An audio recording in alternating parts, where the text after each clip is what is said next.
Okay, so today I'm going to tell you guys how this agency played with me. Just to give a little background, I am a new model, so I'm really just working on getting signed to an agency so I can get my career started. Luckily for me, I attended the Coco Rocha modeling camp earlier this year, so I wasn't like really blind to what to look forward to, which is lucky for me because I could have really ended up in a bad position if I didn't know anything. So I've been applying to agencies all summer. I haven't really gotten any bites, but this agency hit me back up. So the first thing that I noticed, and I always do this when I'm applying for jobs or anything like that, I'm gonna look at the reviews.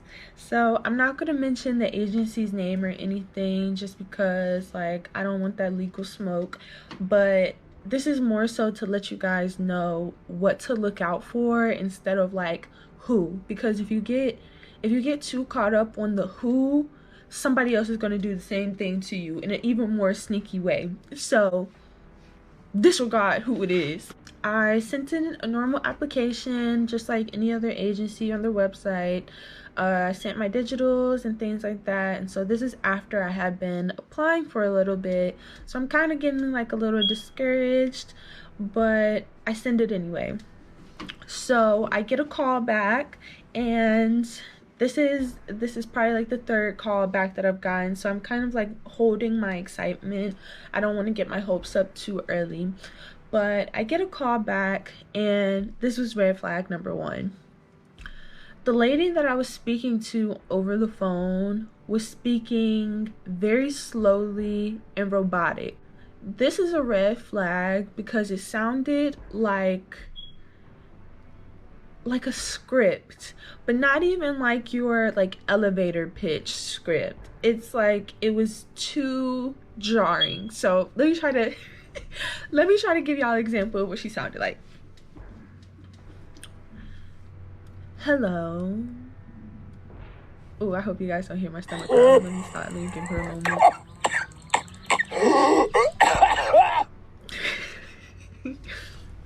Hello. Here at this agency, our models are always taken care of. When you and I don't know what this lady looks like, but I'm just like imagining what she, like, just from what I'm hearing, this is what she had to have looked like. So of course, well, you guys don't know this, but I'm very impatient, and not like no, I'm just impatient. So people who talk slow, walk slow, like I don't really know how to keep up with that tempo. So naturally, I'm trying to show myself as being an engaged listener. So I'm giving her a little, what you're supposed to give, a little, yes, okay, but it was completely throwing her off script. Like it was just like I was messing up her little moment. So it would be like this. But we need you to check in with us every Monday and Wednesday. And I'll be like, yeah, okay, that makes sense. What? Oh, I was just saying, like, yeah. And then she would go back. Okay, so I am rewatching the first recording that I made, and so I need to explain why the little breaks where I would respond to her when she was going through her script, she would start talking in a different voice. So like it would be the really robotic, like trying to sound suave voice, and then it would break and it would be her normal voice, which is why I thought it was weird. And not to mention, every single time that I spoke to this woman on the phone, she sounded differently, and it was the same woman every time. Her official title was the agency director, but she was the only person answering phones, emailing, and all of that. So honestly, I feel like this was just her little passion project, and because there was no way that you could engage with people that the way that she was doing at somebody else's business. Like, you have to be tanking your own establishment to be able to behave that way. So our first conversation, it was like a pretty basic conversation. I didn't think too much of it. She told me, she was like, hold on, my stomach. She was basically trying to relate to me on like a, sis, I see you got braids, but we're gonna need to see you with straight hair and with your hair out. And so I'm like, okay, like that kind of makes sense. And she was basically trying to tell me like, yeah, like the white people, they won't even recognize you when you change your hair. And she gives me some little story about how like she had a girl who, you know, she had her hair straightened the first time she went to a go see or a callback or something, and then she went another time and her hair was straight, and the client basically was like, who is this? So I'm like, okay, okay, all right. You know, I'm doing my part because I still want to get signed. So the first time that we talk, she kind of goes over some of the rules, and then she sends me a contract later on that day. So I do my due diligence and I read the contract, and there's all sorts of red flags and alarm bells going off. But I'm like, you know, I am a new model. I don't have anything to compare this to, so I'm just going to do my research. I'm going to do my due diligence. I haven't made up my mind yet, so I'm not getting my hopes up. But if this is a possibility, then I'm going to do everything that I need to do to get to that point. So I read over the contract and I just start by highlighting everything that's kind of like a red flag to me. And I basically highlighted half of the document. Like, it was some crazy stuff in there. But the most alarming things I would say is that there was a yearly fee, basically a subscription fee to be a part of that agency. There was a fee to be posted on their website. If a client didn't pay, I would be in charge of getting legal representation, and they would have control over my image and likeness for all over the world forever. So I'm like, that's like pretty alarming, especially because this is the first ever agency that I would be working with. I'm looking for a mother agency, but I need to have a little more wiggle room because I'm trying to do YouTube and social media stuff. So I still want to be able to book gigs like independently.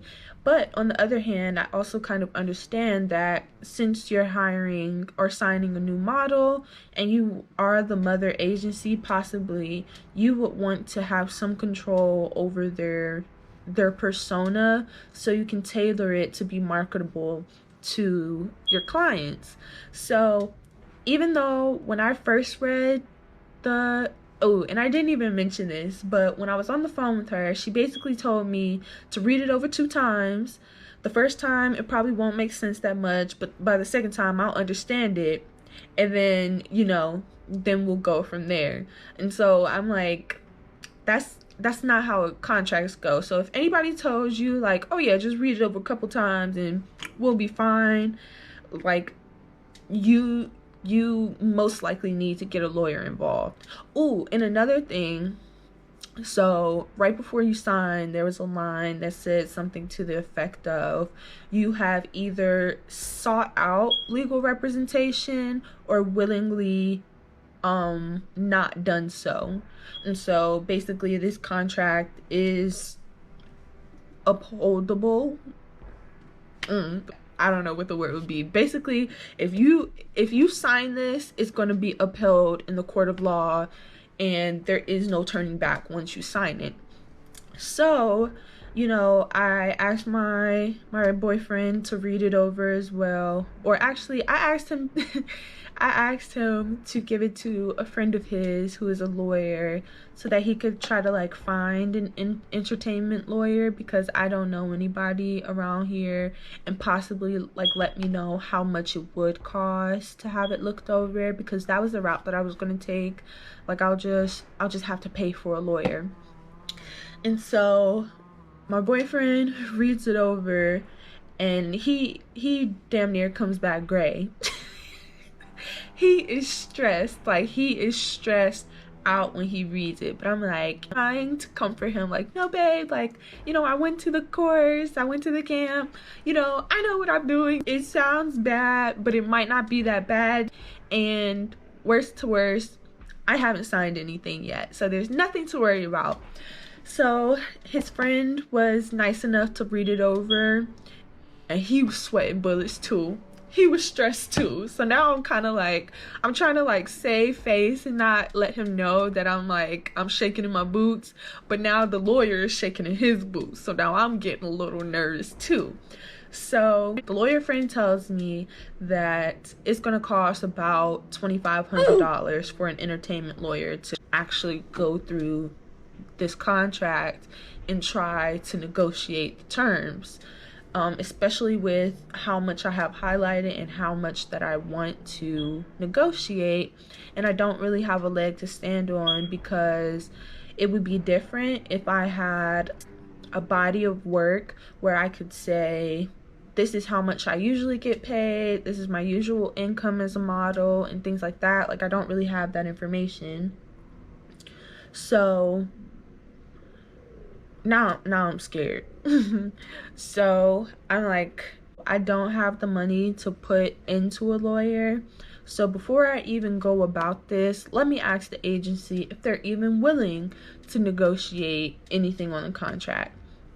So I hit her back up and I asked, like, basically, here are some things that I'm feeling a little iffy about, you know, until we can talk again, could you let me know if these are things that you all would be willing to negotiate on? She hit me back with the, we need to speak tomorrow at 11.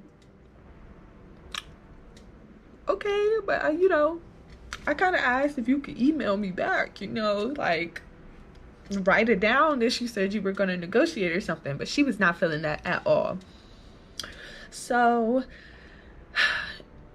I don't even think I ever told you guys what the reviews said. So the reviews on Google basically just talked about how rude and condescending they were.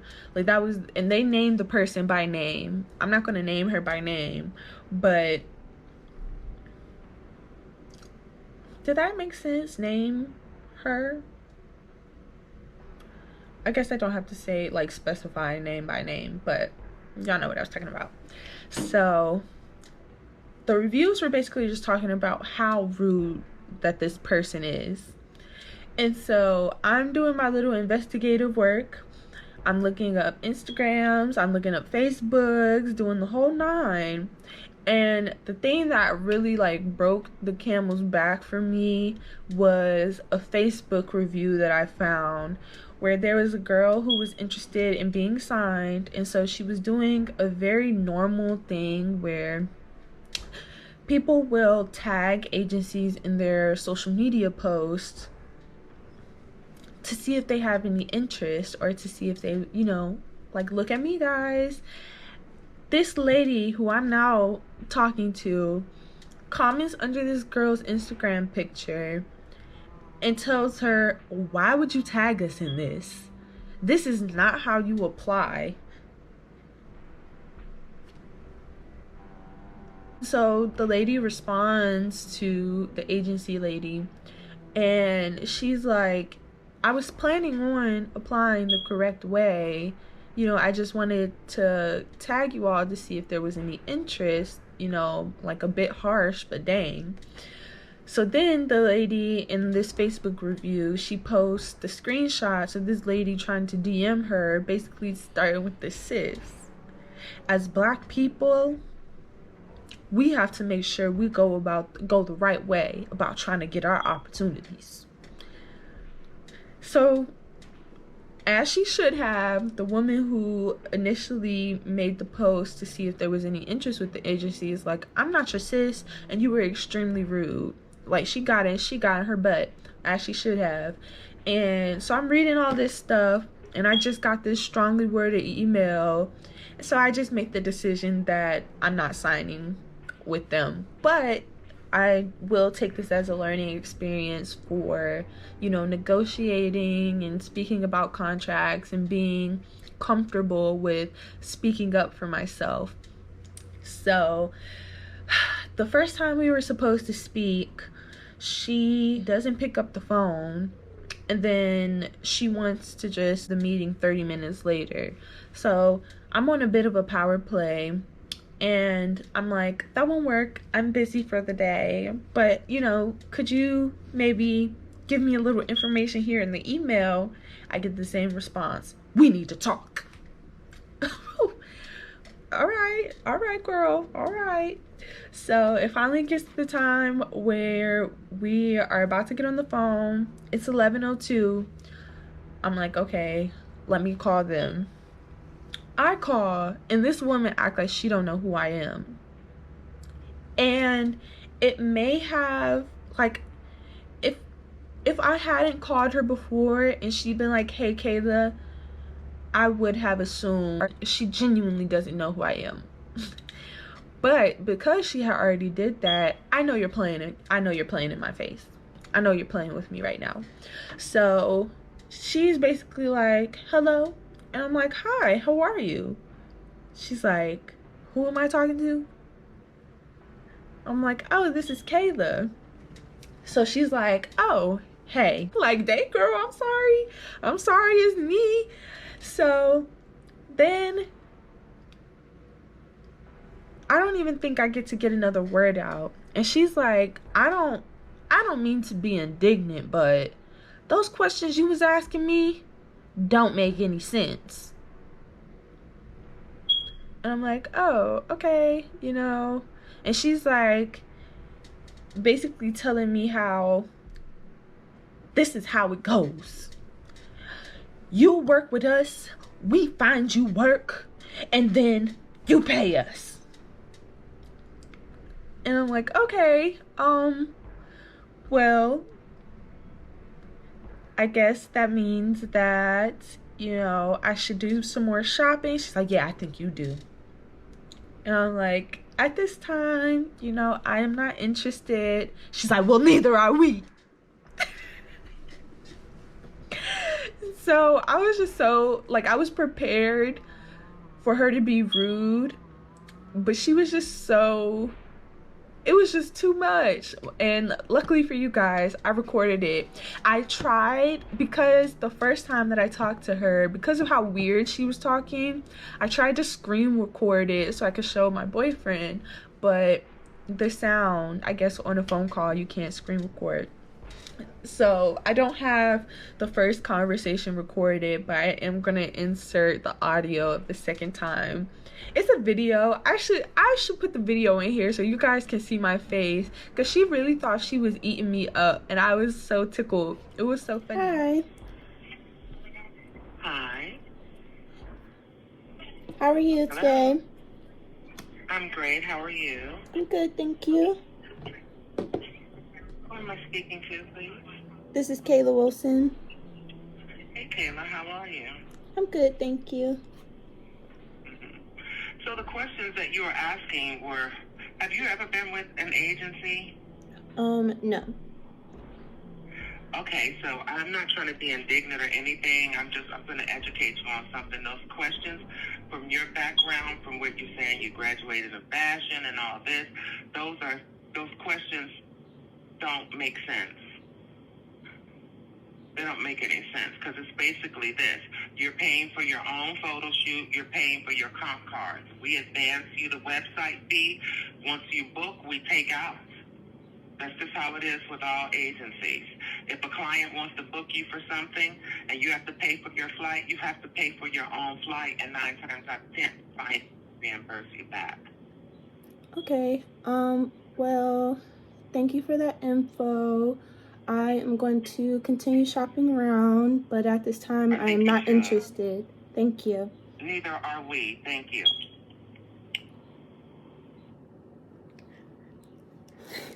So yeah, there is my agency horror story.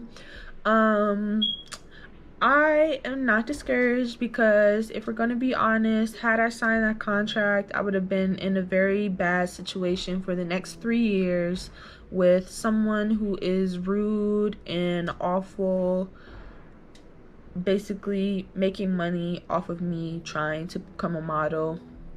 And I would have just been paying for someone to hopefully get me jobs. So I don't regret not going forward with them. And, you know, as I move forward, I'm just going to keep being patient, and the right things will come and open up for me. So, yeah. Be sure to come back next week. I don't know which video I'm going to do next for you guys, but like, comment, and subscribe so you don't miss that to help me. Instagram deleted my account and we all hate them. But as I learned in the camp, if Naomi Campbell has to be on Instagram, then so do I. So follow me on all of my socials, and I will see you guys in the next one. Well, miss, I guess I'll be on my way now.